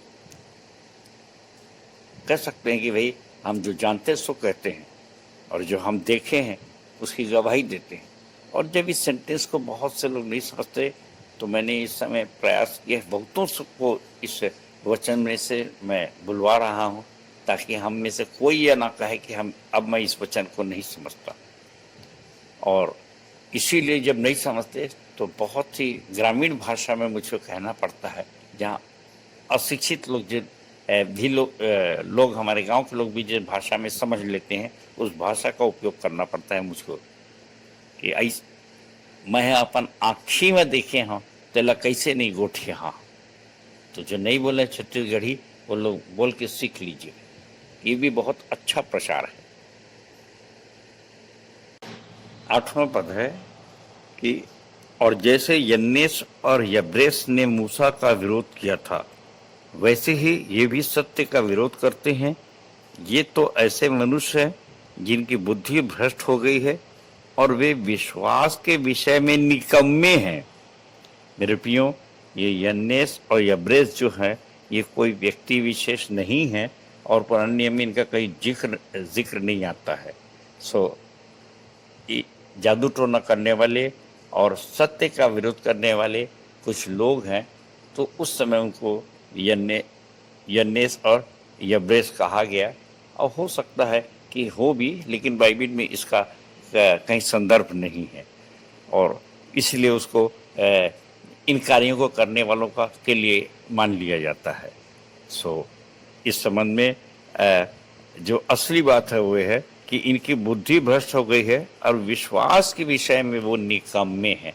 तो पौलुस भी यहाँ बड़ा परेशान होता है कि कैसे विश्वास दिलाया जाए, सब कुछ तो दिखा दिया जाता है और हम लोगों को कहीं न कहीं दृढ़ विश्वास के साथ ही आगे बढ़ना है, तब जाके हम मसीह में सिद्ध हो सकेंगे। 10वां पद है, पर तूने उपदेश, चाल चलन, मनसा, विश्वास और सहनशीलता, प्रेम, धीरज और सताए जाने और दुख उठाने में मेरा साथ दिया है। मेरे प्रिय मित्र, कितनी ऊंची और अच्छी बात अपने मित्र के लिए लिख रहा है, अपने प्रिय के लिए लिख रहा है, अपने चेले के लिए लिख रहा है जिसको पुत्र समझता है। मेरे प्रियो, सब बातों में तूने साथ दिया है, पर चिंता मत करना, क्योंकि लिखाया है कि 12वें पद में, पर जितने मसीह यीशु में भक्ति के साथ जीवन बिताना चाहते हैं वे सब के सब सताए जाएंगे और दुष्ट और बहकाने वाले धोखा देते हुए और धोखा खाते हुए बिगड़ते चले जाएंगे। कितनी अच्छी चिट्ठी है। हम अपने प्रिय अजीजों को बताते हैं कि आप स्थिर रहना, घबराना नहीं। 14वां पद, पर तू इन बातों पर जो तूने सीखी है और प्रतीति की थी, यह जानकर दृढ़ बना रहे कि तूने इन्हें किन लोगों से सीखा था। मेरे प्रियो, अपने सिखाने वालों के लिए दृढ़ और सभ्य रहे कि तेरे को किसने सिखाया, किसने तेरे को ऐसी बातें सिखाई? अगर तुम कुछ ऐसा आचरण करते हो जाके, हमारे माता पिता हमेशा बोलते हैं, आप सब जानते हैं कि कोई बच्चा चोरी कर ले, बच्चा कोई गंदा काम करके आए तो पूछते हैं बाहर के लोग, ये किसका बेटा है? और अगर वचन में अगर आप गलत सलत प्रचार करेंगे तो लोग बोलेंगे कहाँ से सीखे? और अगर आप बताएंगे कि विश्वासी मंदिर से सीखे, हम विश्वासी मंदिर का संदेश सुन रहे हैं, तो उसमें जो सिखाने वाले हैं, जो आपके संचालक हैं, सह संचालक हैं, आचार्य लोग हैं, उन पर दोष आता है कि क्या वो नहीं सिखाते? और इसलिए कितनी अच्छी और आनंद की बात है कि जैसे मैंने पिछली बार आप लोगों से जिक्र किया था कि मेरा 56 इंच का सीना डबल हो जाता है, और ये बता कर कि हमारे छोटे छोटे आचार्यों को, भाई संदीप अंचल को, भाई भोसले को, भाई तिवारी को अब लोग उपयोग कर रहे हैं। भाई हमको भी सिखाइए, विश्वासी मंदिर के लोग क्यों इतना बढ़ रहे हैं, क्यों शक्तिशाली है? कोरोना जैसे विपरीत परिस्थिति में भी वो अपने कार्य को बंद नहीं किए, लोग चंगाई पा रहे हैं, वो डरते क्यों नहीं है? ये सारी बातें कितनी आनंद की बात होती है। इससे परमेश्वर को भी महिमा मिलती है। और जैसे लिखाया है कि तूने कहाँ से सीखी? कोई गंदा काम करते हैं तो लोग कहाँ जाते हो? तो ऐसा तो नहीं विश्वासी मंदिर से सीखे। तो मेरे प्रियो, मेरा नाम रोशन करना, पौलुस कह रहा है तीमुथियुस को, ऐसा काम करना। और 15 में कहता है, और बालकपन से पवित्र शास्त्र तेरा जाना हुआ है, जब तू छोटा था तब से तुझे, जो तुझे मसीह पर विश्वास करने से उद्धार प्राप्त करने के लिए बुद्धिमान बना सकता है। मैं याद कर रहा था कि बचपन से बच्चों को सिखाने के लिए कैसे कैसे प्रयास किए जाते हैं। अब भी अभी डेलीवेकेशन बाइबिल स्कूल, अवकाशकालीन बाइबिल स्कूल, कितनी मेहनत की, ऑनलाइन, लगता नहीं था, संभव नहीं था, हमने सोचने से बाहर, और बच्चे लोग कितना इंटरेस्ट लिए उसमें। और बचपन से सिखाई गई है कि भाई कैसा दाऊद था, छोटा सा दाऊद कैसे सितार बजाता था, जकई कैसा था, कैसा दिखता था। बच्चे जिज्ञासा से भर जाएंगे। सारी धार्मिक शिक्षाएं दी गई हैं और उसका आचरण ये कर रहा है कि तेरा जाना हुआ है, क्यों सिखाया गया, मेहनत किए, तो उनका मान रखना, उनका नाम रखना कितने आनंद की बात है। 16वां पद, हर एक पवित्र शास्त्र परमेश्वर की प्रेरणा से रचा गया है और उपदेश और समझाने और सुधारने और धर्म की शिक्षा के लिए लाभदायक है। सो प्रियो, बाइबिल पुस्तकों का समूह है प्रकाशित वाक्य 20:12 और इसकी हर एक पुस्तक लाभदायक है बशर्ते कि हम समझ सकें। इसलिए कहता है 17वें पद में, ताकि परमेश्वर का जन सिद्ध बने और हर एक भले काम के लिए तत्पर हो जाए। बड़े शौक से, तत्परता से परमेश्वर के काम को करे। और कभी कभी मैं सोचता हूँ कि अगर सिद्ध व्यक्ति है तो निश्चित रूप से उसका हर आज्ञा जो परमेश्वर की दी गई है उसमें बिना विवाद पैदा किए, बिना दूसरों का हिजगा लिए, सब बातों को, चाहे प्रार्थना हो, परहेज हो, प्रतिज्ञा हो, सब बातों को बड़े शौक से, अपने शौक से पूरा करता है। अब उसको बार बार समझाने की ज़रूरत नहीं पड़ती। अब जिसको नहीं करना रहता है वो सिर्फ विवाद पैदा करता है और उससे समझ में आ जाता है कि इसके अंदर अब विपरीत शक्तियाँ काम कर रही हैं। और जो अच्छे काम हैं हमारे खासकर विश्वासी मंदिर में, आप सब जानते हैं कि प्रतिदिन विश्वासी मंदिर का की आराधना सवेरे 5 बजे से लेकर दिन भर चलती रहती, रात तक चलती है। और आप सब जानते हैं। और भले काम क्या है कि जितने लोग पहले सीख लिए हैं वे आकर के सिखाते हैं, अपनी गवाही देते हैं। लोगों के आने का सिलसिला ख़त्म नहीं होता। मतलब हमको कितने लोगों की ज़रूरत है। तो यहाँ तो भले ही भले काम हैं।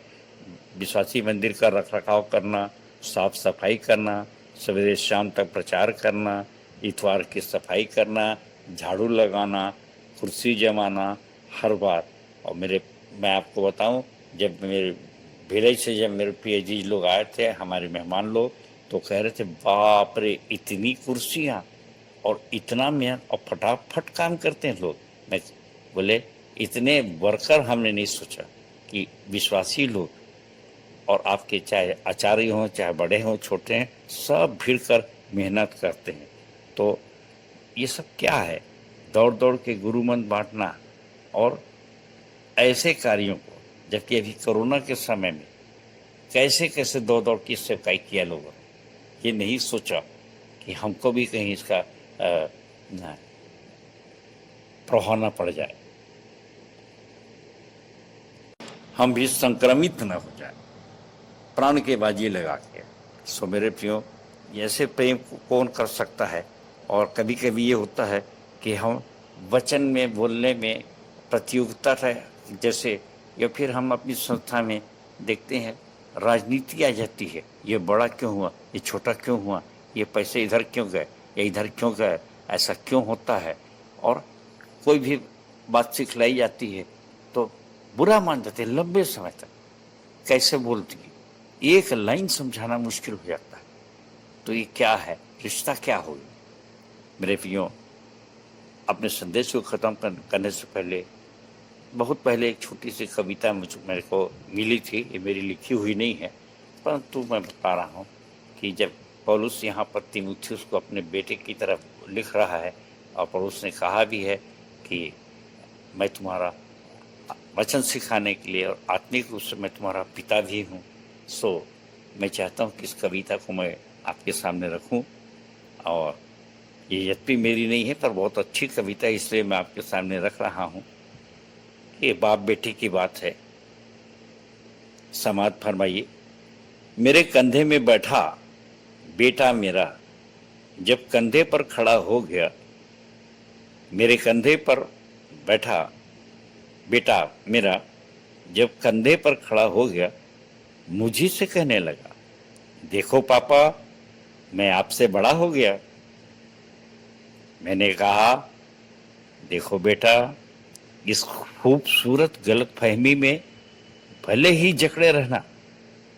मैंने कहा, देखो बेटा, इस खूबसूरत गलतफहमी में भले ही जकड़े रहना, मगर मेरा हाथ हमेशा पकड़े रहना। जिस दिन ये हाथ छूट जाएगा, मेरे बेटे, तेरा ये रंगीन सपना भी टूट जाएगा। जिस दिन ये हाथ छूट जाएगा, मेरे बेटे, तेरा ये रंगीन सपना भी टूट जाएगा। दुनिया वास्तव में उतनी हसीन नहीं है, तेरे पांव तले अभी जमीन नहीं है। मैं तो बाप हूं बेटा, बहुत खुश हो जाऊंगा जिस दिन तू वास्तव में मुझसे बड़ा हो जाएगा, मेरे कंधे पर नहीं जमी पर खड़ा हो जाएगा। ये बाप तुझे अपना सब कुछ दे जाएगा और तेरे कंधे पर ही लद कर दुनिया से विदा हो जाएगा। जब तेरे कंधे पर ही लद कर दुनिया से विदा हो जाएगा। मेरे प्रियो, ये कविता से मैंने ये सोचा कि वास्तव में हमारे परमेश्वर पिता ने भी और यीशु मसीह ने कहा, मुझसे बड़े बड़े काम तुम करोगे।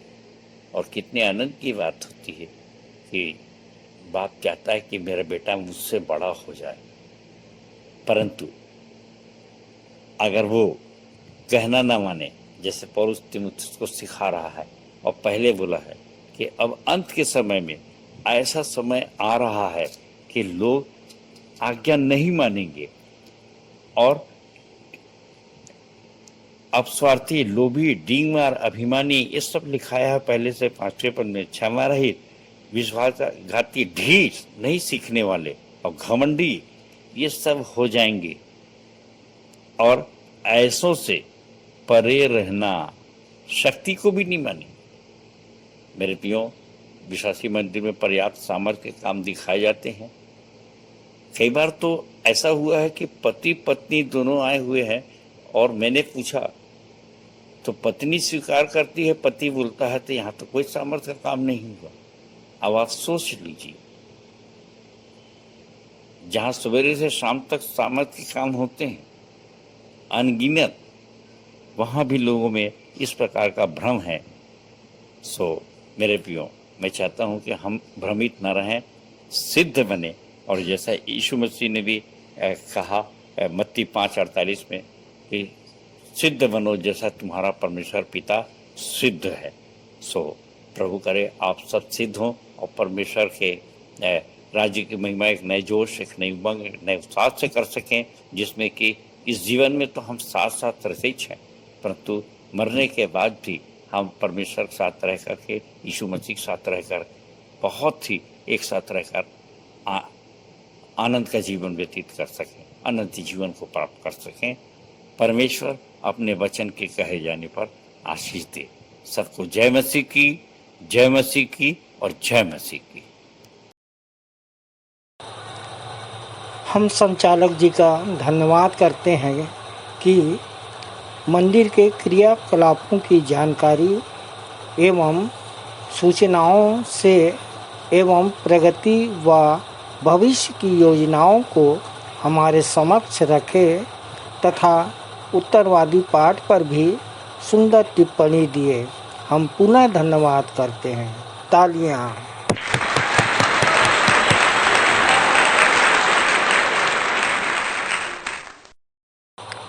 हम अपनी आराधना के अंत में हैं और इस समय हम एक गीत गाएंगे। अंतिम प्रार्थना, प्रभु की प्रार्थना और आशीष से आज की सभा का समापन करेंगे। आइए हम गीत गाएं। अपने गीत पुस्तक स्तुति के गीत से 102 नंबर हम निकाल लेंगे।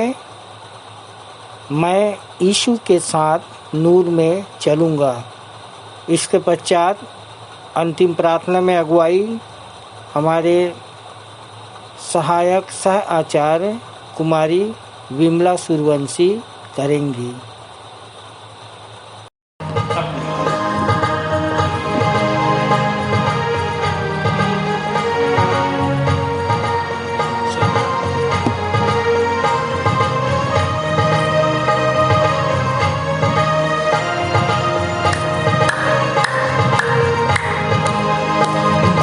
यीशु के साथ नूर में चलूंगा, दिन रात उसके पीछे मैं चलूंगा, पीछे चलूंगा बता पाऊंगा, यीशु मेरा मुंजी मसलूम। चलते चलते नूर में यीशु के साथ, हालेलुया, चलते चलते थामते यीशु के हाथ, नूर में मैं चलूंगा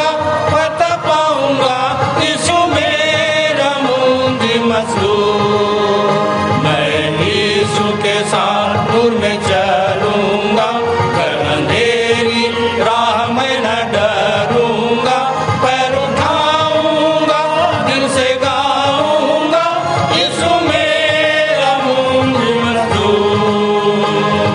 चलते चलते नूर में यीशु के साथ, हालेलुया, चलते चलते थामते यीशु के हाथ, नूर में मैं चलूंगा फतह पाऊंगा, यीशु मेरा मुंजी मसलूम। मैं यीशु के साथ नूर में चलूंगा, जब कभी भी आवाज उसकी सुनूंगा, उससे कहूंगा फर्ज सब दूंगा, तू ही मेरा मुंजी मसलूम। चलते चलते नूर में यीशु के साथ, हालेलुया, चलते चलते थामते यीशु के हाथ, नूर में मैं चलूंगा पता पाऊंगा, यीशु मेरा मुंजी मसलूम। मैं यीशु के साथ नूर में चलूं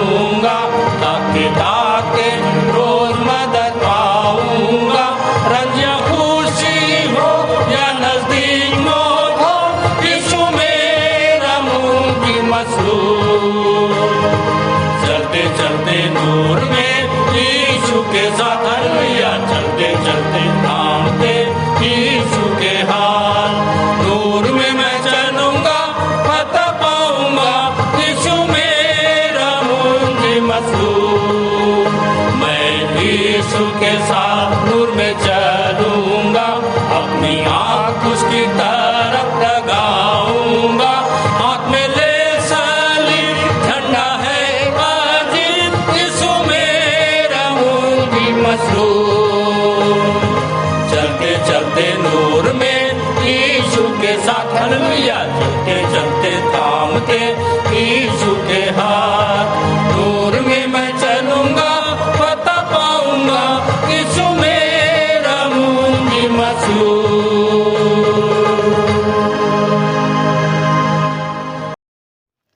आप सबको जय मसीह की। मेरा नाम विमला सूर्यवंशी है और विश्वासी मंदिर आते हुए मुझे 11 वर्ष हो गए। आइए प्रार्थना करें। महान सर्वशक्तिमान अनुग्रहकारी प्रेमी पिता परमेश्वर प्रभु जी, बड़े धन्यवाद के साथ एक बार फिर से अपने जीवित उद्धारकर्ता प्रभु यीशु मसीह के नाम से हम तेरे चरणों के समीप आते हैं पिता, और आपको हृदय से धन्यवाद करते हैं पिता परमेश्वर, यह सुंदर समय के लिए प्रभु जी कि आपने हमें दिया है कि हम विश्राम दिन में हम सब मिलकर प्रभु ऑनलाइन के माध्यम से आपकी आराधना में शामिल होने पाए हैं। इसके लिए हम आपको धन्यवाद करते हैं। धन्यवाद करते हैं पिता परमेश्वर आपकी अनुग्रह के लिए प्रभु जी कि हम सब पर निरंतर बनी रहती है, इसके लिए धन्यवाद करते हैं। पिता परमेश्वर प्रार्थना करते हैं प्रभु जी कि आज हमने जो भी गीत गाए हैं पिता परमेश्वर, जो भी हम प्रार्थना की है प्रभु जी, चाहे वो संदेश हो प्रभु, गवाहियाँ हो या फिर नए विश्वासियों का परिचय हो, इन सब पिता परमेश्वर आपको सुखदायक सुगंध के रूप में ग्रहण योग्य होने पाए प्रभु जी। पिता परमेश्वर हम धन्यवाद करते हैं जिस प्रकार आपने हमें पिछले सप्ताह संभाल कर रखा प्रभु जी, उसी प्रकार से आने वाले सप्ताह में भी आप हमें संभाल कर रखिएगा प्रभु जी। ऐसी हम आपसे प्रार्थना करते हैं पिता परमेश्वर प्रभु जी।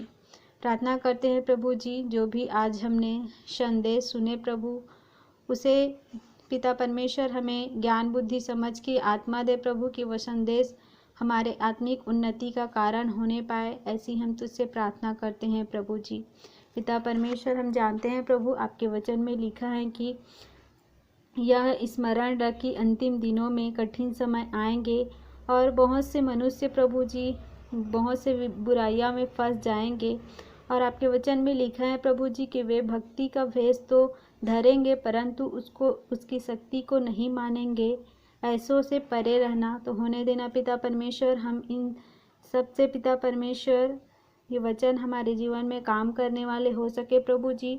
और पिता परमेश्वर हम धन्यवाद करते हैं प्रभु जी कि आप सचमुच प्रभु हमें मुफ्त में उद्धार दिया है प्रभु जी। और आपके वचन में लिखा है प्रभु जी कि जो तुझे मसीह का विश्वास करने से उद्धार प्राप्त करने के लिए बुद्धिमान बना सकता है। और सचमुच पिता परमेश्वर आपने हमें उद्धार दिया है, और न केवल उद्धार दिया परंतु हमारे आत्मिक बुद्धि को खोला है प्रभु। इसके लिए हम तुझे धन्यवाद करते हैं पिता परमेश्वर। होने देना प्रभु हम भी परमेश्वर के प्रभु जी उस सिद्धता को प्राप्त कर सके प्रभु जी। और पिता परमेश्वर इसके लिए हम प्रभु अपने और भी हम आपके कार्य को निरंतर करते जाए प्रभु और ईमानदारी से कर सके प्रभु जी। पिता परमेश्वर हम प्रार्थना करते हैं प्रभु जितने भी लोग आज के दिन इस आराधना में शामिल हुए हैं उन सबको आपके सर्वशक्ति हाथों में सौंपते हैं प्रभु जी। और सब पर प्रभु आपकी आशीष को चाहते हैं प्रभु जी। सारी बातों के लिए धन्यवाद करते हुए छोटी विनती जीवित उद्धार करता प्रभु यीशु मसीह के नाम से मांग लेते हैं, आमीन।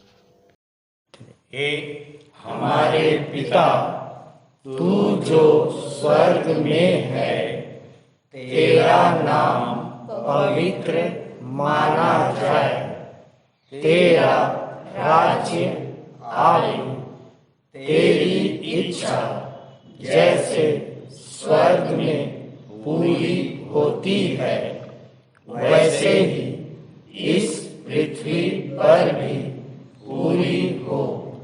हमारे दिन भर की रोटी आज हमें दे, और जैसे हमने अपने अपराधियों को क्षमा किया है, वैसे ही तू भी हमारे अपराधों को क्षमा कर, और हमें परीक्षा में ना डाल, परंतु बुराई से बचा, क्योंकि राज्य, पराक्रम और महिमा सदा तेरे ही है।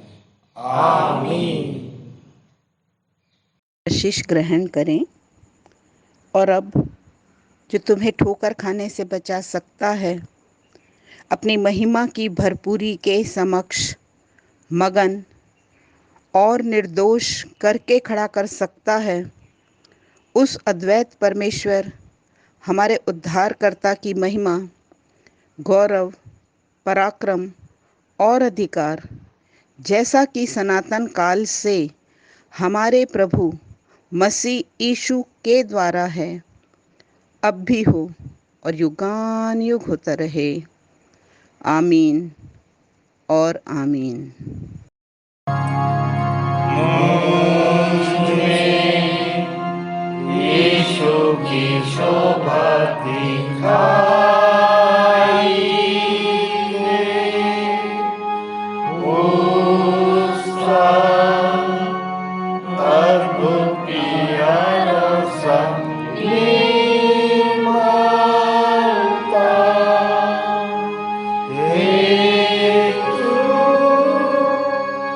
आत्मा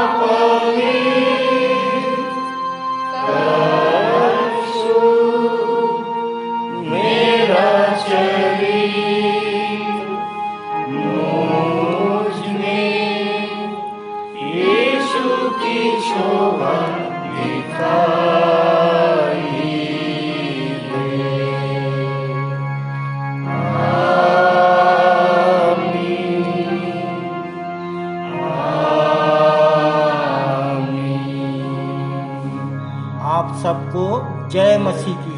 जय मसीह की।